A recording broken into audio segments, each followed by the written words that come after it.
Welcome to the world of happiness. Hurrah! I'm Jo Howarth from the Happiness Club, and I am doing a series of interviews with other people that do the happiness thing.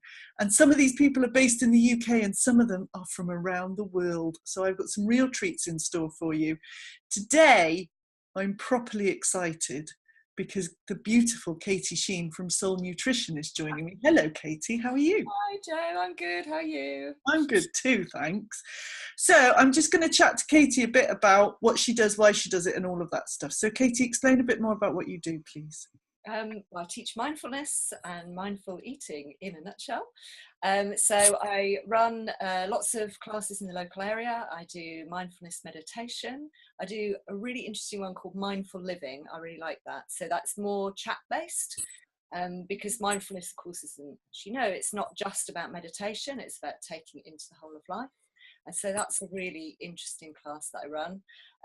I do quite a lot of corporate workshops. I like speaking at conferences. It's a great way to get in front of lots of people.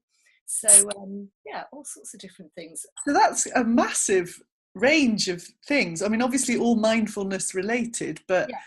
quite a big range of stuff. So what's your favourite out of those then to do? I like all of them for different reasons. I'm a teacher by profession. So I used to, and I'm fully qualified in nutrition. So I used to teach nutrition in universities and colleges.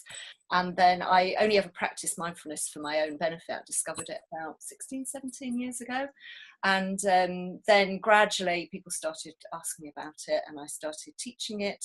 And it's gradually, taken over now. That's what I do. So any form of teaching is great. It's about getting the message out there, you know, when you're really passionate about something and something. I mean, it's helped me such a lot. So that's what I'm trying to do, is actually, if it helped me, I'm a very ordinary kind of person. I want it to get out there and help lots of other people. So whether that's like a big conference with hundreds of people in front of you, obviously you can just give a taster of what it's about.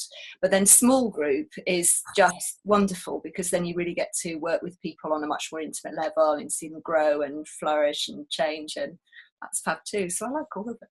Okay. So you've explained a bit about, in the answer to that one, really, you've explained a bit about why you do what you do. Is it because people started asking, or is it because it had such a profound effect on your life, or is it a mixture of the two? It's a mixture of the two. It had a very profound effect on my life. And students started saying, "How are you always so calm? And you know, you always seem happy. And what's going on?" And I explained that it was mindfulness. And then they gradually started to invite me into their workplaces and invited me to do a webinar. And it's gradually snowballed from there. But actually, I'm coming back, having had a couple of years off being treated for cancer. And that's part of the reason why I focus on it more, because the nutrition was absolutely invaluable in supporting my recovery, but the mindfulness was the absolute foundation. Because if I couldn't have processed the trauma emotionally, I don't think I could have done anything with food and supplements and nutrition and all the other healing modalities that I combined. So I've come back thinking, yeah, that really worked. And I think I've got more of a depth of understanding of mindfulness now as well to share with other people. Yeah. I think one of the things, when I first came across mindfulness, and you'll probably get this, I couldn't understand for the life of me how it was going to make any difference whatsoever. I agree. Because it's so simple. Absolutely. The absolute, you know, like you say, the foundation of it is just the simplest thing. And I did it out of utter curiosity. I, you know, learnt about it and trained in it out of utter curiosity, because I couldn't work out for the life of me how it was going to make any difference. And it totally blew me away. And I find that really hard to get across to people. Do you experience that same kind of, because it is so simple and it has such a massive effect? Absolutely, yes. It's magic. Yeah, it's the simplicity of it. And in the West, we're taught that, you know, nothing in life comes easy, you always have to work for everything. And so to explain to people, no, you just kind of place your attention somewhere, and this compassionate curiosity that lies at the heart of it is just like, why do I do that? What's that about?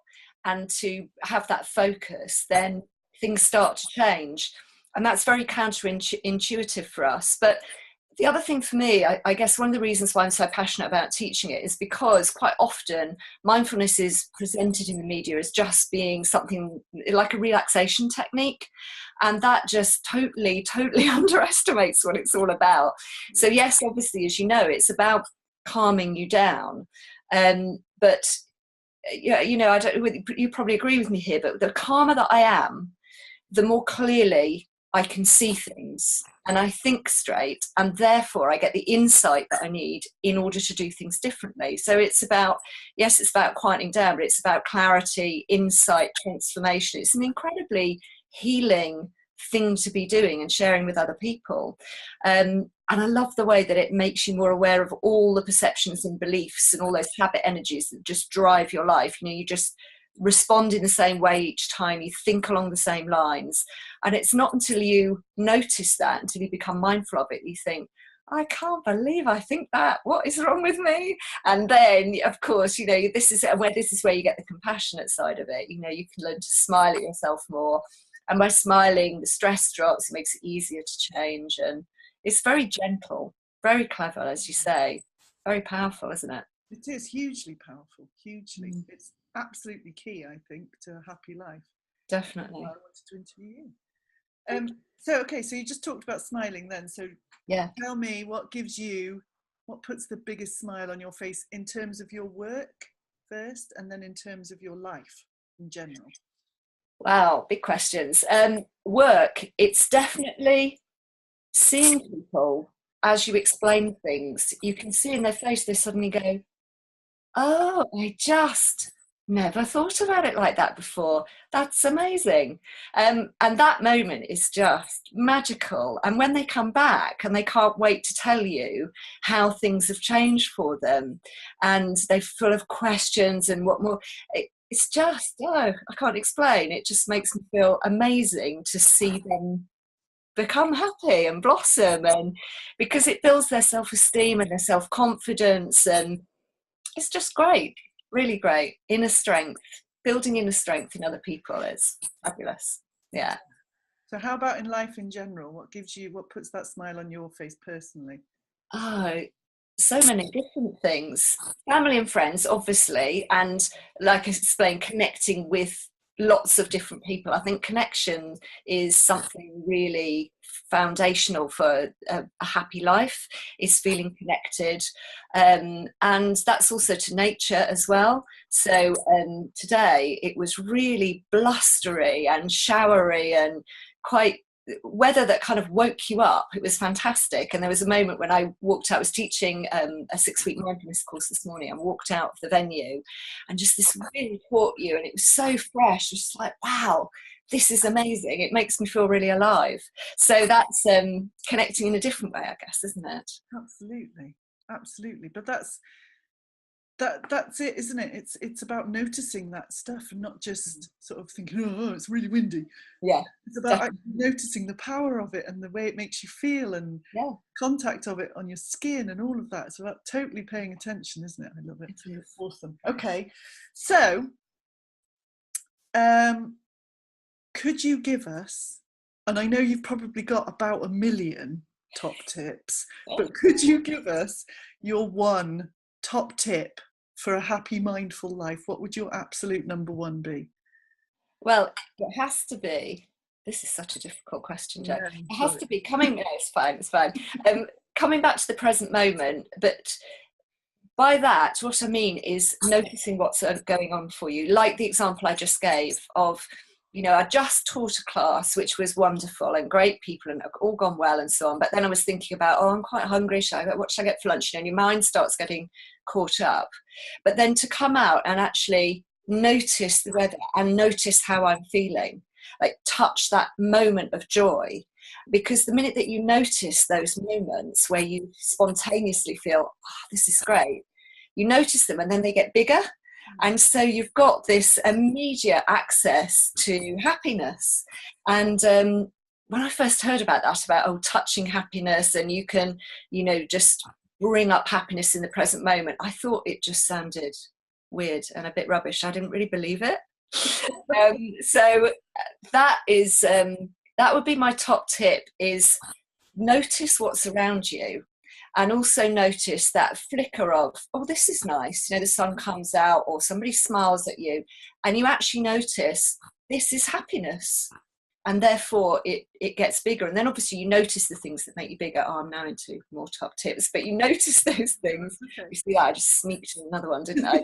Notice those things that make you happy. And the more often you notice them, then obviously they get bigger because you're giving them more attention. Whatever we feed grows stronger. The more you do it, the more you do it. Absolutely. So I think, Mm-hmm. in my experience, that because that's awesome. That's an awesome top tip, is to pay attention, is to notice, practice noticing. And like you say, the more you notice, the more it will occur to you to notice, if that makes sense. But I think what a lot of people struggle with is remembering to do it in the first place. Is there a, oh no, oh my God, this sounds really smooth. This sounds like I've totally planned this, and I absolutely haven't, I promise. But this segues beautifully into your app. Tell us about your app. Oh, yes, it does. Thank you. That's a brilliant way of reminding yourself, isn't it? Yeah, absolutely. It's called Appreciating Windowsills. And it's the game that I developed whilst I was recovering from my cancer treatment. So I already knew about the power of gratitude and appreciation. But we know when the chips are really down, it's really interesting, of all the different tools that you have, what's the one that you're going to reach for? And I remember after my cancer treatment, I had 28 sessions of radiotherapy and 2 rounds of chemotherapy for 6 days at a time. And it was all really intense. And I ended up in the burns unit in Wythenshawe Hospital because the skin damage was so bad. And I remember lying in my hospital bed, literally shaking with pain, thinking, okay, well, I'm still here. And the more that I focus on the pain, the worse it is. So what am I going to do about this? What tools do I have? And the breathing was central. However, the next thing that I did was I thought, okay, what can I see? Okay, I can see the windowsill from where I am. Come on, Kate, think of 3 things that you appreciate about windowsills. And I thought of 3 things that I appreciated. Then I moved around. Okay, there's a sink, there's taps. Like, I'm in a hospital. Oh my goodness, I'm being cared for. And there's a picture on the wall of lotus flowers. How bizarre is that? And suddenly I started noticing all the things that were great about the experience. I mean, the nursing care I got, it was just amazing. And so it switched me from getting stuck in worries about, because at that stage I had no idea whether or not the treatment had worked. I had no idea how well I would recover. I'd obviously been through a difficult time, so it was quite easy to think about what had happened to me. And the gratitude and appreciation helped me to anchor myself in the present and turn it into something genuinely that made me happy. It sounds so weird that you can find happiness in times like that, but so gratitude and appreciation really worked for me. And I filled notebooks with words as I gradually got better and went through my recovery. And then the app, it is exactly that. I mean, all I've done is taken the words that I wrote in my notebook. In the app, they're in my writing, which we've just made into a font. And my nephew Ben's been amazing, helping with all the technical stuff. And my web company has one design, put it all together for me, and so on. But all you do is you open up the app and it says, what do you appreciate about? And it deals you a card with a word on it. And you just think of 3 things that you appreciate about it. But so it was something that I used to play by myself. But as I was developing the app, what I've discovered is that when you play it with other people, it's even better. Because if I ask you what you appreciate about, sunlight, then your answer may be different from mine. Yeah. And so therefore it gives me another way of viewing the world where I think, I just never thought about it like that before. So I get to know you better. Yeah. And we're talking about positive things that probably we wouldn't have talked about otherwise.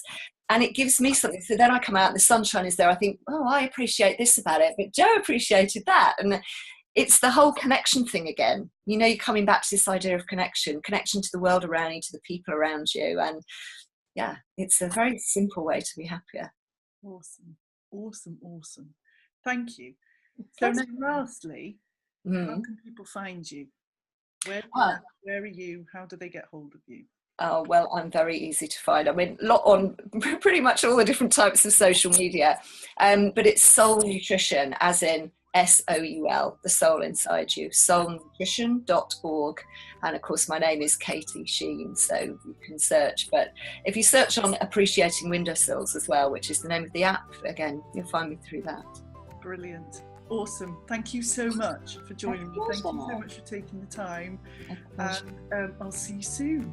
Thanks very much. Thanks very much. Take care. Bye.